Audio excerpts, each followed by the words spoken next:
warahmatullahi wabarakatuh. Sedulur semua, kembali lagi bersama saya Lutfi Wahid dalam channel YouTube Pros Production dengan program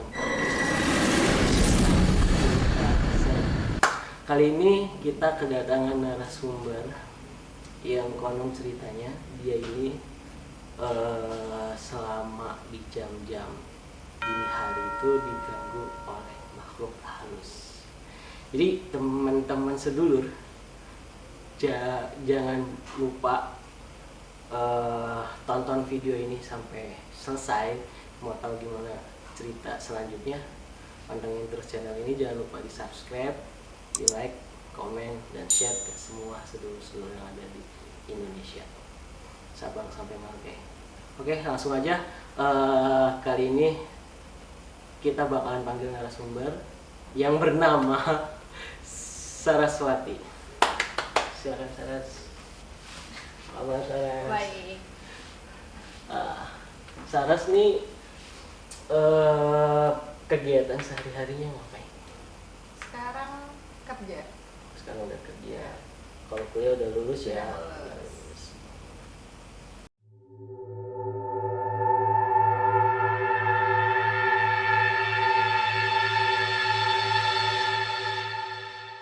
Dari cerita Saras di direct message, kayaknya menarik nih untuk teman-teman sedulur di rumah. Ya. Itu kejadiannya tuh kapan? Sebenarnya kejadiannya tuh sudah lama, saat masih SMP. Oh, SMP. Cuman dia sampai sekarang Sampai tuh sekarang masih masih ada ada. eksistensinya. Iya, Ya? masih tanda kutip lah Iya. ya. Oke, jadi Saras ceritain gimana awalnya bisa katanya sering diteror di rumahnya. Awalnya sih sebenarnya aku nggak tahu ya untuk awalnya, tapi pertama yang diganggu itu kakakku. Jadi aku sama kakakku satu kamar gitu kan. Saras ini berapa bersaudara? Dua Bersaudara. Ya. Ayah ibu masih ada ya di Masih. rumah. Jadi di rumah tuh lengkap ya masih. Lengkap. Oke, lanjut gimana? Kakakku perempuan ini yang dekat dengan tembok belakang rumah.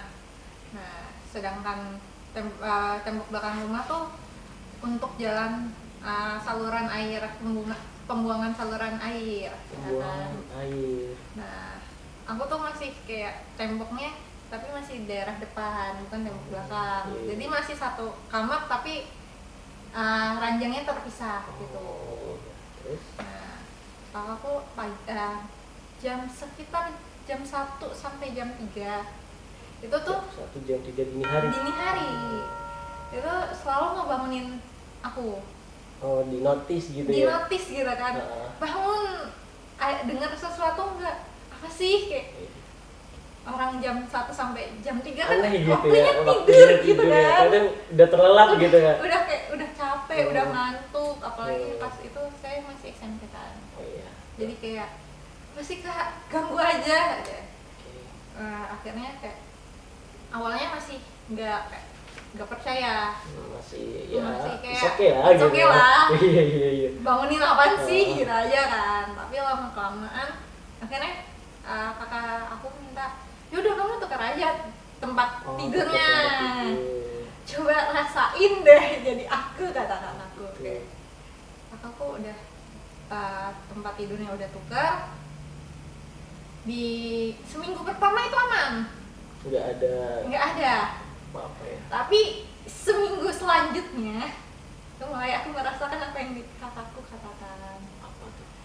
Jadi pas kakakku bangunin itu ternyata dia tuh mendengar suara gesekan kuku di tembok belakang. Jadi ini anggapnya kasur, ini tembok belakang, sedangkan tembok belakang kan saluran septic tank, pembuangan air. Tapi kan masa Logikanya ada gitu logika ya. ya, orang lewat belakang rumah. Kalau mau maling pun ngapain susah-susah ya? Susah ya dari belakang. Dari belakang, soalnya dari belakang tuh rumahku kan lantai 2. Jadi di belakang tuh emang full tutup di tembok. Ya, di tembok. Jadi nggak mungkin dong, kayak masa iya maling dari belakang, nggak lucu banget gitu kan. Akhirnya kayak kak ini siapa sih kok Akhirnya ngerasain gitu ya. akhirnya merasa kok garuk-garuk. Nah cuman karena nggak lama kemudian kakakku tuh kesurupan atau kemasukan di SMA-nya, jadi lebih itu sensitif. di sekolah. Jadi lebih sensitif, itu mulai terasa semua yang garuk itu makin parah. Jadi awalnya cuman kadang-kadang ada, kadang-kadang enggak. Itu makin kayak tiap hari ngegarukin. Itu semacam dia tuh kayak mainan kuku gitu ya. Cuma kalau kuku manusia kan nggak separah itu ya. Tapi masalahnya kan temboknya tuh nggak diplester gitu loh. Yang tembok kalau belakang kan kasar. Masih ini ya lepaan biasa gitu biasa, ya. Kan? Nah nggak mungkin kalau kuku manusia sampai bisa segitunya. sampai segitunya. Cuman awalnya tuh kalau aku pribadi nge-denial, kayak menolak, kayak nggak mungkin dong secara logika itu tidak ada gitu. Tapi kalau menurut papaku kayak coba deh, siapa tahu ada yang mau komunikasi. Terus kan habis kakakku kesurupan itu masukkan, dia lebih sensitif. Di situ mulai ada kayak nenek-nenek, leluhur. Nenek-nenek ya. Ya, karena leluhur dari mama aku. Terus dayang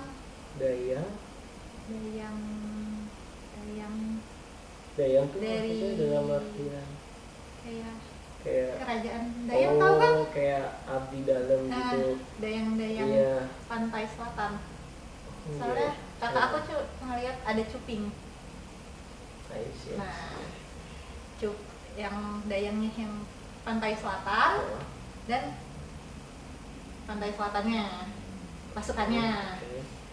Terus sama kakakku sama papa bilang ya udah coba tarik aja untuk komunikasi. Soalnya kan orang tua kan itu sangat mengganggu ya. Betul. Di jam 1 sampai jam 3 tuh kayak hampir 1 tahun Kejadian itu tuh terus berlanjut ya. Terus berlanjut walaupun kayak awalnya cuma 2 hari sekali, 3 hari sekali, makin intens gitu. Terus setelah itu akhirnya kakaknya gimana manggil? Setelah itu mencoba komunikasi, ternyata yang melakukannya dia bilang, aku tuh cuman mau kalian tuh nyekar apa sih, ziarah. Ternyata yang dikasih dalam pandangan kakakku itu buyut-buyutnya orang tua dari mama, keluarga dari mama. Dan itu tuh benar dikasih pandangan makamnya, patokannya apa. Itu kejadiannya dia dimasukin? Enggak. Terus ngobrol apa dimimpiin? Kita kayak meditasi. Meditasi. Jadi kakakku, papaku, aku kumpul. Awalnya leluhurnya minta kopi, minta bunga, minta rokok. Masuk itu tuh, pas pindah itu masuk? Enggak, ditaruh aja. Beneran ditaruh di lantai, kita duduk di lantai, kita baca doa, yang sebisanya lah. Aku sama keluarga tuh masih sangat minim untuk hal begituan kan. Masih apa nih? Gimana sih gitu kan? Tapi kalau emang mamaku tuh ada emang buku hal seperti itu, cuman nggak boleh untuk dipakai karena itu kan sangat riskannya. Bukan rahasia, aku udah pernah baca. Tapi itu sangat riskan ketika kita orang awam asal baca gitu. Nah, pas udah duduk, papa aku bisa kayak ngeraba, cuman oh ini nih siapa aja nih yang ada di sini. Dan di situ tuh kurang lebih ada 5 orang leluhur yang datang. Terus abis itu minta satu-satu didatengin, diziarahin. Udah habis itu ya sudah. Ya. Setelah itu gimana? Untuk yang intensi yang di belakang rumah itu udah enggak. Udah jarang. Cuman yang nenek-nenek ini kan emang ngikut sama aku ternyata. Nah, Seru banget ya. Jadi Iya, ikut sama aku ketika aku mulai kuliah. Hmm. Itu kan kakak aku di rumah, Iya. neneknya tuh nanyain aku Oh. via ini apa sih, cermin. Oh, cermin. Jadi kan kalau kita cermin kan muka kita ya, Iya, pasti. kan Kelihatan. itu tuh muka kitanya tuh tapi makin mendekat tapi makin tua. Astaga. Iya. Paham lah Paham. kayak gimana. Terus kayak orang rumah tuh nggak ngasih tahu ke aku di Semarang soalnya kan, Oh. nggak ngasih tahu tentang hal itu. Terus seminggu kemudian nenek ini datang Datang ke aku kamu dengan di Semarang. media cermin lagi. Medianya cermin. Terus Hah? cerita apa? Kakakku ternyata ditanyain kayak Nok biasanya di pakai bahasa Oh. Cirebon gitu kan. Yang cewek yang biasanya anak gadis lah kalau saya anak gadis yang soalnya biasanya kan aku mana biasanya gitu.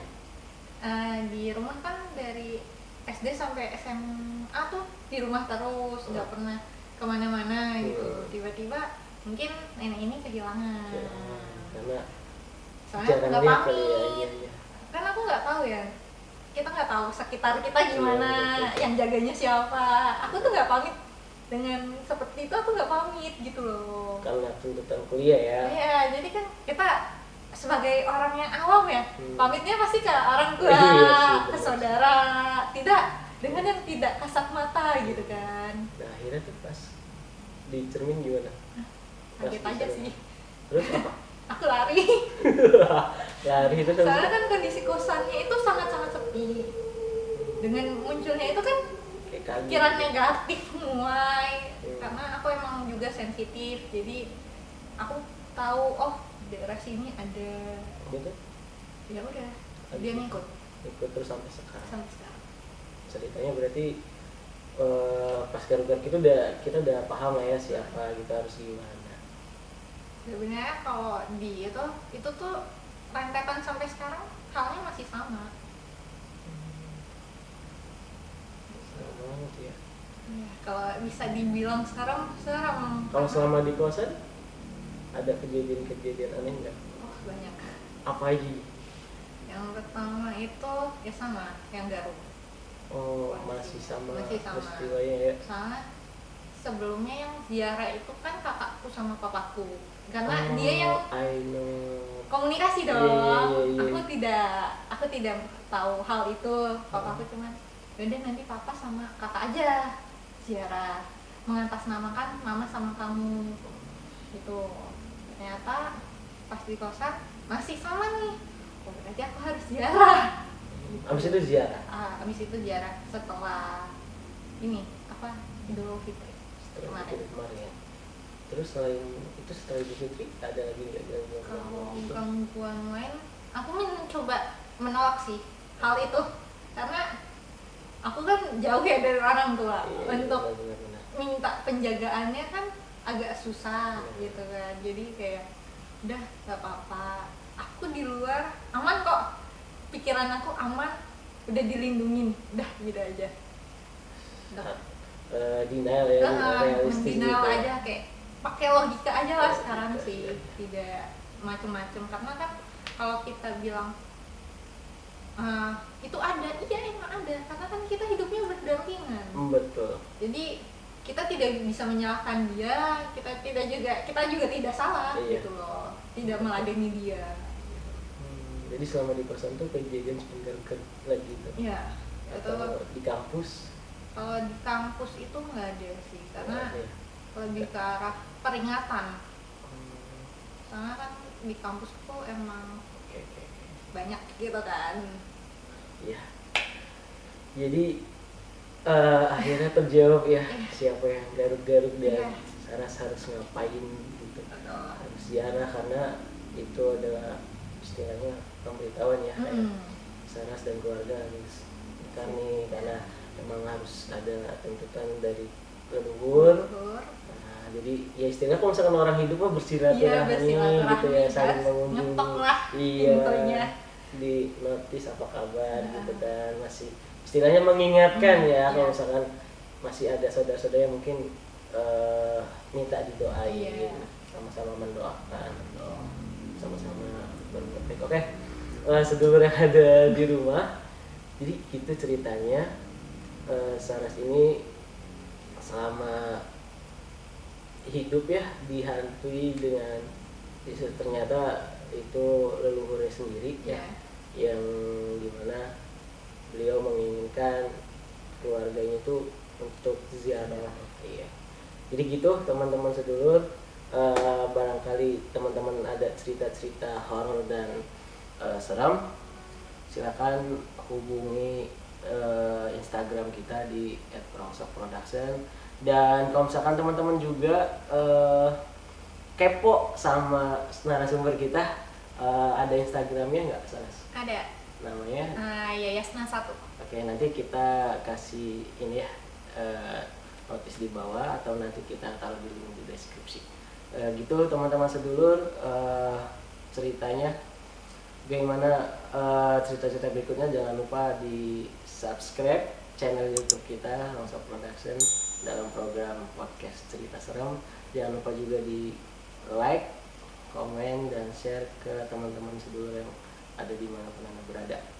Terima kasih Sarah sudah jadi bintang tamu kita kali ini, serem banget ceritanya. Semoga bisa datang ke sini lagi dengan cerita-cerita yang menarik ya. Terima kasih seluruh semua yang ada di rumah. Saya Lutfi Nur Wahid dan saya Nabila Saraswati. Kami pamit undur diri, sampai jumpa dan ketemu di lain waktu. Wassalamualaikum warahmatullahi wabarakatuh.